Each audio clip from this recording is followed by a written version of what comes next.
Welcome to my channel self study. आज हम पढ़ेंगे भारत के राष्ट्रीय चिन्ह जो कि यूपी टेट सुपर टेट के लिए बहुत ही ज़्यादा इम्पोर्टेंट हैं। तो हम इसे ध्यान से पढ़ेंगे।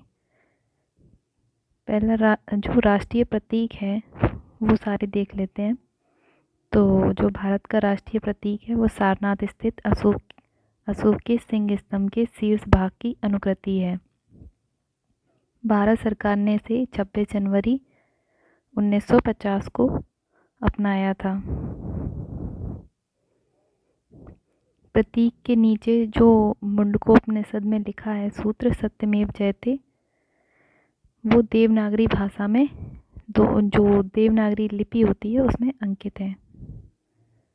शासकीय जो कार्यों में प्रयोग में लाए जाते हैं राष्ट्रीय प्रतीक वो अलग अलग रंग के होते हैं। जैसे पहला रंग देखते हैं नीला। राष्ट्रीय प्रतीक जो नीला है वो भारत के मंत्रियों द्वारा उपयोग में लाया जाता है। जो लाल रंग राष्ट्रीय प्रतीक है वो राज्यसभा के सदस्यों व अधिकारियों द्वारा उपयोग में लाया जाता है। और जो हरा रंग है वो लोकसभा के सदस्यों द्वारा उपयोग में लाया जाता है।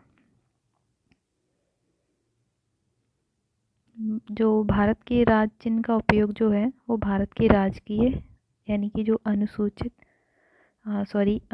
उपयोग जो होता है वो निषेध है। अधिनियम जो 2005 के तहत नियंत्रित होता है। राष्ट्रीय ध्वज के बारे में देख लेते हैं। राष्ट्रीय ध्वज जो है हमारा वो राष्ट्रीय झंडा जो कहते हैं, उसमें जो ऊपर रंग होता है वो केसरिया होता है और जो बीच में होता है वो सफ़ेद होता है और जो नीचे होता है गहरा हरा होता है। बीच में एक नीला चक्र होता है जिसमें 24 तीलियां होती हैं। और राष्ट्रीय ध्वज का जो अनुपात होता है वो 3:2 में होता है। और जो सारनाथ में अशोक के सिंह जो हैं वो स्तंभ पर बने चक्र से जो नीला चक्र है वो लिया गया है। और जो राष्ट्रीय ध्वज है वो 22 जुलाई 1947 को अपनाया गया था।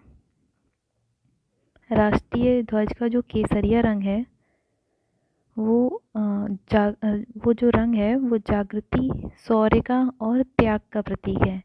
और जो सफ़ेद रंग है वो सत्य, पवित्रता का, और जो हरा रंग है वो जीवन समृद्धि का प्रतीक है। राष्ट्रीय ध्वज को संविधान सभा में हंसा मेहता द्वारा प्रस्तुत किया गया है। और जो झंडा ऊंचा रहे हमारा ये श्याम लाल प्रसाद गुप्त द्वारा कहा गया है। पहली बार जो प्रदर्शन था वो 14 अगस्त 1947 को किया गया था।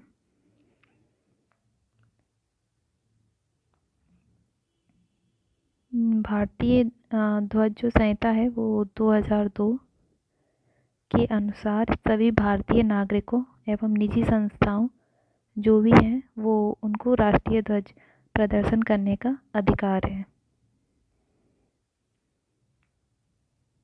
जनवरी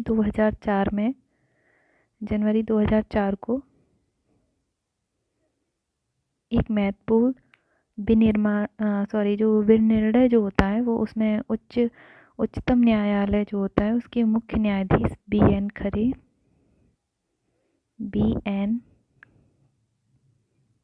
एन खरे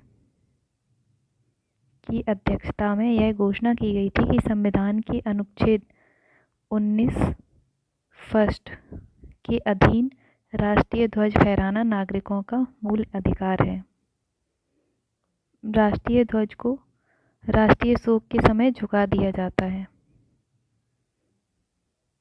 राष्ट्रपति, प्रधानमंत्री, उपराष्ट्रपति के निधन हो जाने पर संपूर्ण देश में राष्ट्रीय ध्वज को 12 दिनों तक झुका दिया जाता है।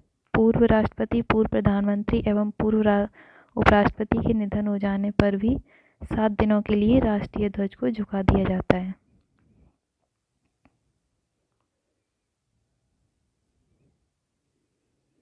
अब देख लेते हैं राष्ट्रीय गान। राष्ट्रीय गान जो है वो रविन्द्रनाथ ठाकुर द्वारा मूल रूप से बांग्ला में, जो बांग्ला है, बांग्ला भाषा में रचित जन गण मन, वो 24 जनवरी 1950 को स्वीकार किया गया था। इसे ही राष्ट्रीय गान भी कहते हैं। इसकी अवधि जो है वो 52 सेकंड होती है और संक्षिप्त में 20 सेकंड होती है। जो संक्षिप्त में जो 20 सेकंड होती है उसमें राष्ट्रगान की पहली और अंतिम पंक्ति को गाया जाता है।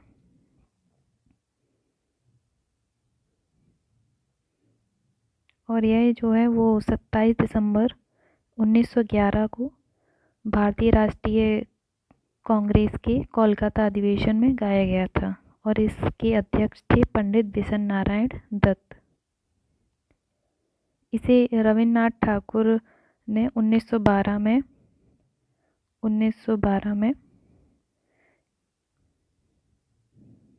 तत्वबोधिनी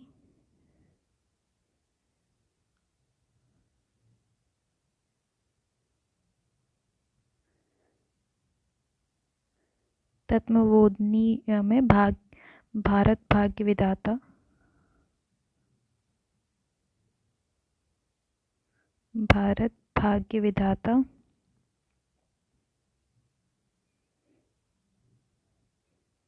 शीर्षक से प्रकाशित किया था और मॉर्निंग सॉन्ग ऑफ इंडिया के नाम से अंग्रेजी में अनुवाद किया गया था 1919 में। राष्ट्रगान के वर्तमान संगीतमय धुन को बनाने का श्रेय जो है वो कैप्टन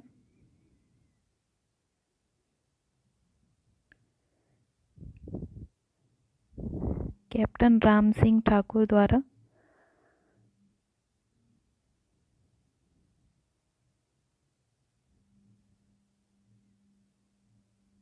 राम सिंह ठाकुर को जाता है। अब हम देख लेते हैं राष्ट्रीय गीत।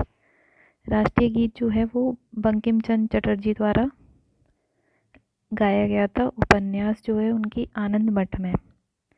वंदे मातरम जो है राष्ट्रीय गीत है और इसकी जो गाने की अवधि है वो 1 मिनट 5 सेकंड है और इसे स्वीकार किया गया था 26 जनवरी 1950 को और 1896 ईस्वी में भारतीय राष्ट्रीय कांग्रेस के अधिवेशन में गाया गया था और उसके अध्यक्ष कौन थे? भारतीय राष्ट्रीय कांग्रेस के रहीमतुल्ला सयानी। इस गीत को किसी भी व्यक्ति को राष्ट्रगीत गाने के लिए बाध्य नहीं किया जा सकता, उसे जोर जबरदस्ती नहीं की जा सकती है कि आप गाइए।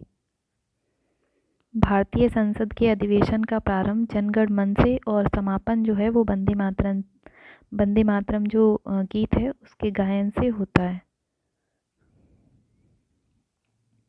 हम देख लेते हैं राष्ट्रीय पुष्प, राष्ट्रीय पक्षी, राष्ट्रीय पशु, राष्ट्रीय फल, राष्ट्रीय वृक्ष, राष्ट्रीय नदी और राष्ट्रीय जलीय जीव, राष्ट्रीय विरासत पशु, इन सब के बारे में जान लेते हैं। तो सबसे पहले देखते हैं राष्ट्रीय पुष्प। राष्ट्रीय पुष्प जो है वो है हमारा कमल। कमल का वैज्ञानिक नाम जो है वो नेलम्बो न्यूसीफेरा गार्टन है। उसी प्रकार हम राष्ट्रीय पक्षी देख लेते हैं तो वो मयूर है। मयूर को मोर भी कहते हैं और इसका वैज्ञानिक नाम है पावो क्रिस्टेटस। राष्ट्रीय पशु देख लेते हैं वो है बाघ। बाघ का वैज्ञानिक नाम है पैंथरा टाइग्रिस लिन्नायस। राष्ट्रीय फल देख लेते हैं वो है आम। आम का वैज्ञानिक नाम है मैनीगीफेरा इंडिका। राष्ट्रीय वृक्ष देखते हैं। राष्ट्रीय वृक्ष जो है वो है बरगद। बरगद का है फाइकस बेंदालेंसिस। राष्ट्रीय नदी है वो है गंगा और इसे 4 नवंबर 2008 को राष्ट्रीय नदी घोषित किया गया था।